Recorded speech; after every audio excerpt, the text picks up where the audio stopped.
ፍቄሽን ግቢሊ ይሸከሙ ኩሊ ብሎ አንከስ እያለ መንገዱን ይቀጥላል። ፍቄ የሰፈሩ ድምቀት ነው። ጨዋታው ጥርስ አያስከድንም። በዛው ልክ ሁሉን የሚያስደንቅ አስገራሚ ባህሪ አለው። ፍቄ ቆንጆ ሴት ይፈራል። እቺ ደግሞ የማን አባቷ ቆንጆ ናት እንዳትጠጋኝ ነገሯት ይላል። ለምን ያሉት እንደሆነ እኔ ቆንጆ አልወድማ፣ አባባ ይሙት ቆንጆ ሴት መልክ እንጂ ልብ የላትም ይላቸዋል። ሁሉም ያውካካል። ስር የሰደደ የቆንጆ ፍራቸውን ለማንም ተንፍሶ አያውቅም። ብቻ ቆንጆ ሲያይ ጀርባውን ሰጥቶ ያሳልፋቸዋል፣ አሊያም መንገድ ይቀይራል። በአጋጣሚ ቆንጆ ያናገረችው እንደሆነ ደንግጦ እንደ ሐውልት ይገተራል። መልስ አይሰጥም፣ አንገቱን ይደፋል። ፍቄ ስራው የፈረቃ ስለሆነ ሁሌ ከሰዓት ሰፈሩ ነው የሚውለው። መንደሩን አያምናትም ይሉታል። ሰው ከሰዓት መሆኑን የሚያውቀው የፍቄን ጨዋታ የሚሰሙ ወጣቶች ሲኮለኮሉ ነው። መሽ ኖሮት ነው ሁላ ታሪክ የሚያውቀው እስኪባል ድረስ የማያወራው ጉድ የለውም። ግን የልቡን ሐዘን አያጋራም። በጨዋታዎቹ መሃል ሐዘኖቹን ይሸሽጋል። በአንካሳነቱ የሥራ ዕድሎችን አጥቷል። ብዙ ሰዎች ተዘባብተውበት ከሰው ዝቅ አድርገው አሳነሰው አይተውት ያውቃሉ።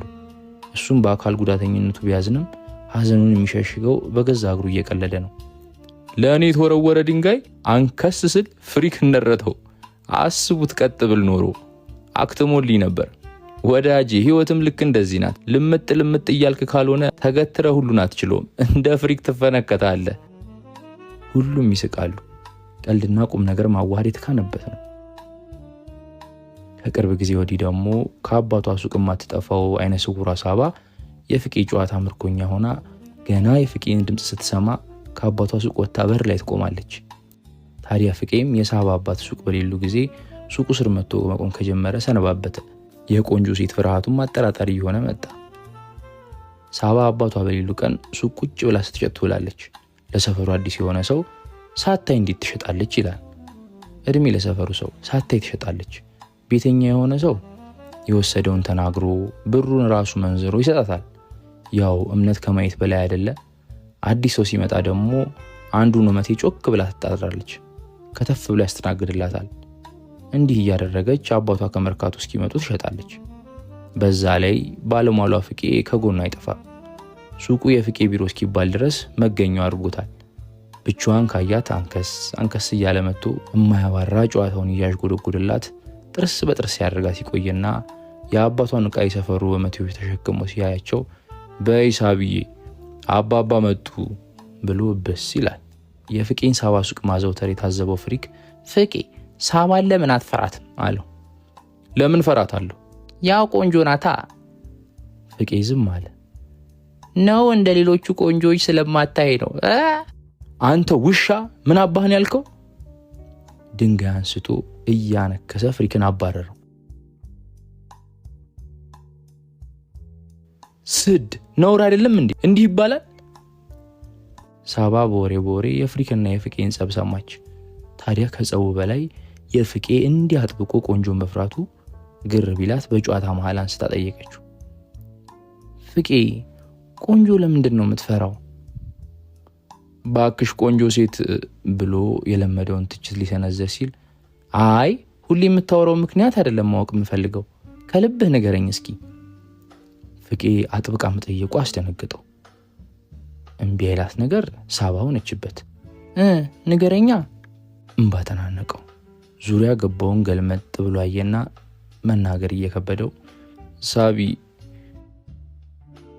እናቴ ቆንጆ ሴት ነበረች፣ ያምለኔ የሚላት እንከን አልባ ቆንጆ። እናልሽ ገና እኔ አራስ እያለሁ ከውሽማዋ ጋር አጉል ስትላፋ ሰውነቴ ሳይጠነክር እግሬ ላይ ተዘፈዘፈችብኝ። ይኸው በሷ ምክንያት እድሜ ዘመኔን አንካሳ ሆንኩኝ። እቺ ቅሌታም እንዷ ራስ ቤት ተሆኖ ይወሰለታል።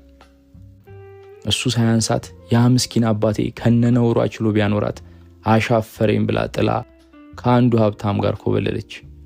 አባባም ድሮም ቆንጆ ሴት በሩቁ ነው፣ ካቀረብካት ትጫወትብሃለች፣ አትጠጋቸው ልጄ እያለ አሳደገኝ። እውነቱን ነው፣ ቆንጆ ሴት ልብ የላትም፣ በሩቁ ነው። ድሮም ቆንጆ ሴት ብሎ ወሬውን ሊቀጥል ሲል ሽብሩ የሳባን አባት ዕቃ ተሸክሞ አጠገባቸው ተከሰተ። ፍቄ ሽንግቤልኝ ይሸከሙ ጉሊ። ኧረ ፍቄ ዛሬ ደግሞ ሆድ ብዞሻል አለውን ባያቀረሩ የፍቄን አይኖች እያየ። እኔ ፍቃዱ? አዎ። ደግሞ ከመቼ ወዲህ ነው ከቆንጆ ሴት ጋር መዋል የጀመርከው? ሽብሩ ሁሉ ነገሩ ፊት ለፊት ነው። ወሬኛ፣ የት ሰው ላይ ይሄኝ? ይኸው ከሳቢ ጋር ነው። ሳቢና ምን ይወጣላታል? ቆንጆ አይደለችም እንዴ አንተ? ፍቄ ፊቷ ይህን ጥያቄ መጠየቁ አስጨንቁት ክው አለ። ሳባም ፍቄን ለማሳፈር ፍቄ እኔ ቆንጆ አይደለሁም እንዴ አለችው። አይደለሽም። ምን? አንቺ ቆንጆ አይደለሽም፣ ውብ ነሽ፣ ልብ አለሽ። ቁንጅና ለመልክ ነው፣ ለልብ አይደለም። ሰው ልቡም መልኩም ሲያምር ውብ ይሆናል፣ ግርማ ሞገስ ይኖረዋል። ሳቢና አንቺ በጣም ውብ ሴት ነሽ። ቆንጆ ብቻ ብትሆኚ እሸሽሻለሁ እንጂ እዚህ አጠገብሽ አልገኝም። ቃል በማይገልጸው ሁኔታ ውብ ነሽ። ሳቢና የሆነ የሚነዝር ስሜት ልቧ ድረስ ተሰማት። ማንም በዚህ ልክ በአደባባይ አቆልባብሷት አያውቅም። ደግሞ ከፍቄ መሆኑ ደነቃት። ሽብሩ ኧረ ሎሬት ፍቄ ብሎ የሁለቱንም ስሜት ጋባ አደረገው። ፍቄ እያወራ ያለውን እስከማያውቅ ድረስ ተመስጦ ከልቡ ስለነበረ ያወራው ደነገጠ። የአባቷ መምጫ እንደሆነ ገብቶ ተነስቶ ከቆመ በኋላ በለሆሳስ ሳቢና እስኪደግፊኝ እኔ ደግሞ መራሻለሁ ብሎ ቀልድ መሰል ቁም ነገሩን ራሱ ለራሱ አነበነበ። ነገር ግን ሹክሹክታው በስሱ ሽብሩ ጆሮ ጥልቅ ብሎ ነበረ። ሽብሩ ምን ተጀመረ? ፍቄ ሽንኪቢሊ ሲል ሳቢና ቀበል አርጋ ይሸከም ኩሊ አለችው። ሁለቱም ሳቁ። ሳቢናም የፍቄን ሹክሹክታ በስሱ ሰምታ ስለነበረ ሽብሩ ፍቄ ሲሄድ ምንድን ነው ያለው? በደንብ አልሰማሁትም አለችው። ሽብሩ ለወሬ ማን ብሎት የፍቄን አፍ ሲከታተል ስለነበረ ወሬውን ደገመላት። ሳቢና ፈገግ አለች። ፍቄ በቆንጆ ሴት ላነከሰ እግርና ልቡ ክራንቺ ቢጤ ሳያገኝ አልቀረም ተብሎ ተወራ። እንዲህ ያለ ሸጋ ታሪክ እንዲደርሳችሁ ላይክ እና ፎሎ አድርጉ።